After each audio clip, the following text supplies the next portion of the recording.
Hi hello viewers, welcome to our channel. నేను మీ విజయకాంత్. మనతో పాటు స్టూడియోలో ఉన్నారు ఇమ్మంది రామారావు గారు. నమస్కారం సార్. నమస్తే బాబు. సార్, ఇప్పుడు న్యూస్ చూసుకున్నట్టయితే చంద్రబాబు నాయుడు గారు సీఎం అయిన తర్వాత పవన్ కళ్యాణ్ గారికి 2.5 ఏళ్ళు సీఎం చేసే అవకాశం ఇస్తా అని చెప్పేసి అన్నారని సోషల్ మీడియాలో వైరల్ అవుతుంది. దానికి మీరేమంటారు? అది చెప్పి ఓపెన్ చేసి ఓపెన్ అప్ అయ్యాడు కదా చంద్రబాబు నాయుడు. మనకు కావాల్సింది ఆయనకి పదవి కాదు కావాల్సింది. ఇక్కడ ఆంధ్రప్రదేశ్ ఏవిలా అయిపోయింది, తన చేతులతో దాన్ని డెవలప్ చేశాడు. ఒక పొరపాటు జరిగింది. ఏంటి పొరపాటు జరిగిందంటే మొత్తం డెవలప్మెంట్ అంతా హైదరాబాద్లోనే జరిగింది. అది ఇప్పటిలాగా ఈ పరిశ్రమలనే కొన్ని తిరుపతిలోనూ, కొన్ని విజయవాడలోనూ, కొన్ని ఉత్తరాంధ్రలోనూ పెట్టారనుకోండి, ఇదంతా ఉండేది కాదు కదా. మొత్తం టోటల్ ఈ పరిశ్రమలు కానీ మొత్తం ఈ టోటల్ రెవెన్యూ వచ్చేటువంటి అన్నీ కూడా హైదరాబాద్లో డంప్ చేయడం వల్ల ఆయన కొంచెం బాధపడ్డాడు. సరే, మళ్ళీ అమరావతిని రాజధానిగా చేద్దాం అనుకున్నాడు. 33,000 ఎకరాలు తీసుకున్నాడు. ఆయన ఉద్దేశం ఏంటంటే 33,000 ఎకరాలు తీసుకుంటే 13,000 ఎకరాల్లో రాజధాని కట్టినా 20,000 ఎకరాలు ఉంటాయి. 20,000 ఎకరాలు అంటే ఏమిటి? మంచి కత్తి లాంటి పరిశ్రమలను తీసుకురావచ్చు. 1000 ఎకరాలు మీకు ఇస్తామయ్యా అంటే సింగపూర్ వాళ్ళు వస్తారు. 500 ఎకరాలు ఇస్తామంటే దుబాయ్ వస్తాడు. లేదు 2,000 ఎకరాలు ఇస్తామంటే జపాన్ వాడు వస్తాడు. మనే ఆ స్థలం చూపించినట్టు చాలు, వాడు వచ్చి కట్టేసుకుంటాడు. మనకేంటంటే ఆ రెవెన్యూ పర్సంటేజీ ఎంత అనేది ముందు ఎంఓయూ ఉంటుందన్నమాట. మీకింత మాకింత. ఈ ల్యాండ్ ఇస్తున్నాం కదా, ఈ ల్యాండ్కి లీజు లేకుండా లేకుండాను. అలాగే కరెంట్లో కూడా రాయల్టీ ఉండాలి. పరిశ్రమలు నడవాలంటే కరెంటు కూడా కావాలి కదా. కరెంటు నువ్వు మామూలుగా కమర్షియల్ రేట్ వేసినట్టు కొత్తవాడు ఎవడు తట్టుకోలేడు. ఆడు పరిశ్రమ వృద్ధిలోకి వచ్చిన తర్వాత వాడే నీకు ఇస్తాడు నిధులు.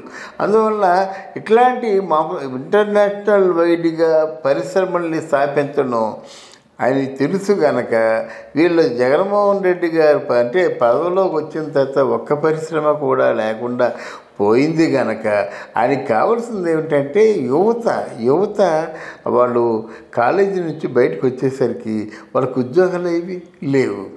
అవును, అంటే ఒక ఇంజనీరింగ్ చదివించాలంటే వాళ్ళ తండ్రి అప్పో సప్పో చేస్తాడు. 4 సంవత్సరాలు ఇంజనీరింగ్, 5 సంవత్సరాలు ఇంజనీరింగ్ అంటే ఎంత అప్పు చేయాలి? కనీసం 1 లక్ష 2 లక్షలు అప్పు చేస్తాడు. 2 లక్షలు అప్పు చేసిన తర్వాత ఆ ఇంజనీర్ బయటకు వచ్చిన తర్వాత రారా నువ్వు వాలంటీర్గా జాయిన్ అయిపోరా, 4,000 ఇస్తామని 5,000 ఇస్తామంటే ఒక మెస్సులో బాయ్కి భోజనం పెట్టడానికి 6,000 తీసుకుంటున్నారు. అంటే జీతం కూడా అంటే 6,000 కంటే తక్కువ నిర్ణయించినట్టయితే వాడు ఎందుకు 2 లక్షల రూపాయలు అప్పు చేసి ఇంజనీరింగ్ చదవాలి? అదే ఇంజనీర్ సాఫ్ట్వేర్ కంపెనీలో ఉంటే 30,000కి తక్కువ రావు కదా. అంటే వాడు అప్పులు తీసుకుంటాడు, కుటుంబాన్ని పోషించుకుంటారు, పెళ్ళి పిల్లలు మంచి చెడ్డ అంతా చూసుకుంటాడు అన్నమాట. ఇంత దౌర్భాగ్యపు స్థితిలో ఉన్నందుకు ఈ ప్రాంతాన్ని మళ్ళీ ఆంధ్రదేశాన్ని బాగు చేయాలనేటువంటి తలంపుతో ఉన్నాడు చంద్రబాబు నాయుడు గారు. అప్పుడు హైదరాబాద్ బాగా డెవలప్ చేశారు. అవును, ఐటీ కానీ ఇదంతా. సో ఇదే విధంగా ఆంధ్రాలో సీఎం అయిన తర్వాత ఖచ్చితంగా చేస్తారంటారా? డెఫినెట్గా చేస్తాడు. అప్పుడే ఆంధ్రాలో విశాఖపట్నం రుషికొండ ఉంది. రుషికొండ ఎలా ఉంటుందో తెలిసినా మీకు ప్రపంచంలో ఎక్కడా కూడా అంత సుందరమైన ప్రాంతం కనిపించదు. ఉవ్వెత్తిన ఎగసిపడే కెరటాలు, అక్కడి కెరటాలు మనుషుల పాములుగా నేలకు అంటుకొని ఉండవు. 20 అడుగులు ఎత్తుకి ఎగురుతాయన్నమాట. దైవంటూ ఎగిరి కింద పడుతుంటుంది. పాల నురుగు లాంటి నురుగు ఎదురుగా కొండ. ఆ కొండ మీద ఐటీ కంపెనీ ఎలాగుంటుంది? మిలీనియం బ్లాక్ ఉంది. ఐటీ కంపెనీల కోసమే అందులో 200 ఐటీ కంపెనీలు పెట్టుకోవచ్చు. అయితే కొండ మీదకి 120 అడుగుల రోడ్డు వేశాడు. ఆ కొండ మీదకి వెళ్తుంటే ఎలాగుంటుంది? సముద్రాన్ని చూసుకుంటూ ఆ కొండ మీద ఉన్నట్టయితే ఎలాగుంటుంది? తియ్యటి గాలి చెట్లు చేమల్లోంచి, మంచి హెర్బల్ సువాసన. అక్కడ ఎవరైనా ఫారినర్ చూసినట్టయితే అక్కడ కంపెనీ పెట్టకుండా ఉంటాడా? వాడు ఏమిటి 1,000 కోట్లు పోదపోయింది, నేను ఆరోగ్యంగా ఉంటాను, నా పిల్లలు ఆరోగ్యంగా ఉంటారు, మంచి సుందరమైన ప్రాంతంలో మనం వాళ్ళు దీనికోసం సుందరమైన ప్రాంతంగా పోవాలంటే ఐలాండ్స్ పోతారు. ఐలాండ్స్లో కూడా ఇంత న్యాచురల్ బ్యూటీ ఉండదు కదా. ఎంటీ ల్యాండ్ ఉంటుంది కానీ ఈ మామూలుగా అందమైనటువంటి డిజైన్డ్ రాక్స్ సముద్రం కోరుకుంటే ఆ రాక్స్ మంచి బొమ్మల్లాగా ఉంటాయి, కొండపల్లి చెక్క బొమ్మల్లాగా ఉంటాయి. ఈ కిరటాలేమో పెద్ద ఎత్తుకు ఎగురుతాయి. అందుకే బాలచంద్ర గారు ఏ సినిమా తీసినప్పుడు కూడా భీమునిపట్నం విశాఖపట్నం వదలరు. ఇంతకీ నేను చెప్పొచ్చేది ఏంటంటే, సమర్థుడు అంత అందమైన సుందర ప్రాంతాన్ని క్యాపిటలిస్టులకి ట్రేడ్లో ఉన్నోళ్ళకి చూపించగల సమర్థుడు చంద్రబాబు నాయుడు. దాని పవన్ కళ్యాణ్ తోడైనట్టయితే ఇక్కడ కావాల్సింది ప్రజలకి పంచాలి అన్నదే ప్రధానమైన లక్ష్యం అయినప్పుడు ఇంతవరకు పవన్ కళ్యాణ్ చేసింది అదే కదా. సంపాదించిన డబ్బంతా ప్రజలకు ఇంటింటికి వెళ్ళి పంచుతూనే ఉన్నాడు. ఈ లక్షణం ఉన్నప్పుడు ప్రభుత్వంలో వచ్చే రెవెన్యూ, ప్రభుత్వంలో వచ్చే ట్యాక్సులు, ప్రభుత్వంలో వచ్చే సంపద అంతా తిరిగి ప్రజలకే కేటాయిస్తారు. అయితే మీరు చెప్పినట్టు సినిమా విషయానికి వస్తే, సినిమా ఇండస్ట్రీని కూడా ఆయనే స్థాపించారు హైదరాబాద్లో. అవునవును. సో పవన్ కళ్యాణ్ గారు దానికి కరెక్ట్గా న్యాయం చేస్తారు కాబట్టి ఆయనకు అప్పగిస్తారంటారు. ఆ సినిమా తక్కువ అండి, మీకు సినిమా తక్కువ. సినిమా అంటే ఏమిటి, సినిమా ఇండస్ట్రీ గురించి మనం అలా కదండి. సినిమా అన్నది వెన్ కంపేర్ టు అదర్స్ తక్కువ. సినిమాని కేవలం ఏ నాగబాబు లాంటి వాడుకో లేకపోయినట్టయితే అంతే, నాగబాబు లేకపోతే ఇంకా ఇంకేదైనా పార్టీ వచ్చినట్టయితే దిల్రాజు, లేకపోయినట్టయితే సురేష్ రామానాయుడు కొడుకు, వీళ్ళకే అప్పచెప్తారనమాట.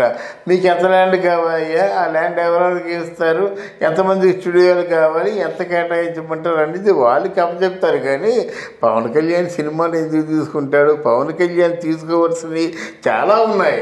పవన్ కళ్యాణ్ క్రెడిట్తో అమెరికా, జపాన్, మిగతా జర్మనీ ఇట్లాంటి ప్రాంతాలకు వెళ్ళి పెట్టుబడులు తీసుకొస్తాడు, కంపెనీలు తీసుకొస్తాడు.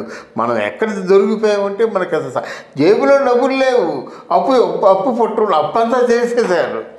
జగన్మోహన్ రెడ్డి చెప్తుంది శుద్ధ తప్పు మాట. జగన్మోహన్ రెడ్డి ఏం చెప్తున్నాడు, చంద్రబాబు నాయుడు పెద్ద అప్పు చేసేసాడు, నన్ను ఏం చేయమంటారు, మీ బిడ్డని ఆశీర్వదించండి అంత ఘోరమైన అబద్ధాలు ఆడుతున్నాడు మన జగన్మోహన్ రెడ్డి. చంద్రబాబు నాయుడు చేసిన అప్పు 3 కోట్లు అయితే మిగతా 7 కోట్లు నువ్వు చేసావు. ఆ చరిత్ర చెప్తుంది, అక్కడ మన స్టాటిస్టిక్స్ చెప్తాయన్నమాట. ఇంత ఘోరమైన అబద్ధాలు ఆడి ఏం మూట కట్టుకుందామని. వాళ్ళిద్దరూ వస్తే ప్రజలు మళ్ళీ బాగుపడతారు, పరిశ్రమలు వస్తాయి, పెట్టుబడులు వస్తాయి, సంపద ఉంటుంది, అప్పు పుడుతుంది. మీకు 1 కోటి రూపాయలు ఇల్లున్నట్టయితే దాని మీద మీకు ఎంత సంపద పుడుతుంది? 50 లక్షల రూపాయలు అప్పు తెచ్చుకోవచ్చుగా. అవును, కోటి. ఆ 50 లక్షల రూపాయలు సజీవం చేస్తే ఆ 1 కోటి రూపాయలు అప్పు తెచ్చివచ్చు కదా. అప్పుడు మీ దాని పెట్టుబడి 1,50,00,000 అవుతుందిగా. అనగా చేసుకోవచ్చు. ఎప్పుడు మీకు సంపద అంటూ ఉంటే మనకు అంత అప్పే ఉంది కదా, మన సంపద ఏముంది, ట్యాక్సుల రూపంలో వచ్చే రాబడే ఉంది, ఏమీ లేదు. ఆంధ్రప్రదేశ్ అందరూ నవ్వుతున్నారు, మరో శ్రీలంక అయిపోద్దని. బీహార్లో ఏమో కోపడుతున్నారు, మీకు బుద్ధి ఉందా లేదా మమ్మల్ని బీహార్ అంటావని. అంటే అన్నిటికంటే చాలా హీనంగా ఉన్నది బీహార్. ఆ బీహార్లో ఒప్పుకోవటం లేదు. మీకు పైసా గతి లేకుండా ఉన్నారు, మీరు మమ్మల్ని అంటారా, మీరు కబడ్దార్ అంటున్నారు. అలాంటి పరిస్థితిలో ఉన్నాం కనుక ఒకవేళ పవన్ కళ్యాణ్ నిజంగా ముఖ్యమంత్రి అయితే చాలా మంచిది. ఆయన ఆవేశంతో ఉన్నాడు, ఉద్రేకంతో ఉన్నాడు, ఉత్సాహంతో ఉన్నాడు. ప్రజల జీవితాలు బాగుపడుతాయి. ఇటు ప్రజలంటే ఎవరు ముందు నా దృష్టిలో ముసలి ముదుగాని కాదు, వాళ్ళకి ఏదో పెన్షన్లు ఇచ్చి వాళ్ళకి ఏదో ఒక ఆధారం చూపిస్తే చాలు. అది పెద్ద డబ్బుతో కూడుకున్నది కాదు.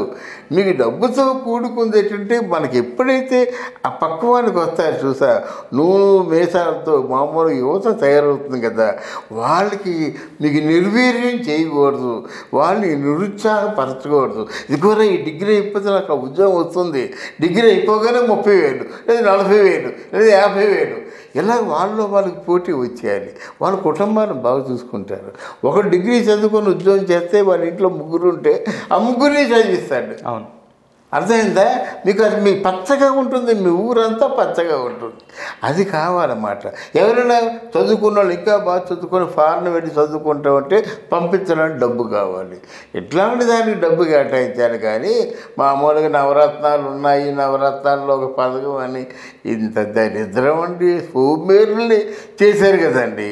టైలరింగ్ ఈరోజు ఏమిటి, ప్యాంటు షర్టు కుడితే 1000 రూపాయలు. అవును, వాళ్ళకి ఎందుకండి 10,000 రూపాయలు? అర్థమైందా? ఆటో వాడికి ఎందుకంటే 10,000 రూపాయలు 10,000 రూపాయలు ఇస్తున్నారు, 15,000 రూపాయలు లంచం కొట్టేస్తున్నారు. అలాగే టైలర్స్ కూడా లంచం కొట్టేస్తున్నారు. మిగతా వాళ్ళకేమో 40 సంవత్సరాలకి ఆడవాళ్ళ వయసు ఎలా ఉంటుందంటే పెళ్ళి పేరంటాలు నిర్విఘ్నంగా చేసే వయసు అంతే కదా. 40 సంవత్సరాలకి మంచి అంటే పట్టుదలగా ఉంటారన్నమాట. ఆ భర్త బాగా ఉంటాడు, భార్య బాగుంటుంది. వాళ్ళకి ఎందుకంటే 18,000 రూపాయలు. ఇలాంటి బుద్ధి లేని పనులన్నీ చేసుకొని దేశాన్ని నాశనం చేస్తున్నారు కదా. నాశనం చేస్తున్నారు కనుక అట్లాంటి వాళ్ళు ఉంటే నిజంగా చంద్రబాబు నాయుడు, పవన్ కళ్యాణ్ బుర్ర బుద్ధి ప్రయోగించి భవిష్యత్తుకి ఒక శ్రీకారం చుట్టి అది ఫలప్రదంగా ముగిస్తే మన ఆంధ్రదేశంలో ఉన్న ప్రజలు అదృష్టం చేసుకున్నట్టు. ఓకే సార్, థ్యాంక్ యూ అమ్మా.